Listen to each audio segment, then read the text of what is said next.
Dostlar 20. yılda işlep çıkarılan Malibu 2'miz ak seviyetinden, jemçuk emas, oppoq seviyetinden satıldı aynı. Kime kızık boza bu Malibu 2'miz. Sizlere az bir şeyden göstereyim. Premier diskler koyulgan dostlar. İtibar ederse. İşlerine geldiğimizde işlerim öte güzel, akkuratlı bulup durdu. Lükla panorama. Akkuratlı halatta dostlar maşinimiz. İşlerine qaranglar, işlerim akkuratlı.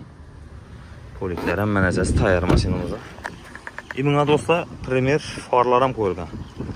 Premier farlar orijinalinden hepsini çikollar arkasını enselerle bu akkuratlı bulup durdu. Maşinimiz öte güzel halatta. Ak sivette boladı, bolalar yaxşı halatta. Panel kürsütleri bağ maşinini yazda gerek nerse. İşlerim akkuratlı silinmeye yırtılıp bölüne gitmegen. Şimdi halatta yine. Probeki 121 bin bulup tuttu yine dostlar. Bir de bu yere teşkirtirip alaveresiz probeklerine. Lükları. Eldilerim, balonlar yaxşı halatta. Eldilerim güzel halatta durdu yine. Maşinimiz kraskesine girdiğimizde dostlar şu 2 detalında kraskesi var. Şu bilen şunda. Keyin bir kişinin petnosu var ekan. 2 karış değil. Şu özleri var. Dostlar bu maşinimiz kime kızık bulduğum olsa bakasın 205 milyon sonra koyamız. Üstüne gelişemiz bizden. Keyin buna barter hizmetten bak krediten var dostlar.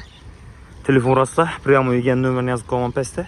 Egesi bilen gepleşip sodalaşıp alaveresizler maşinni. Kime kızık bulsa telefon urasla.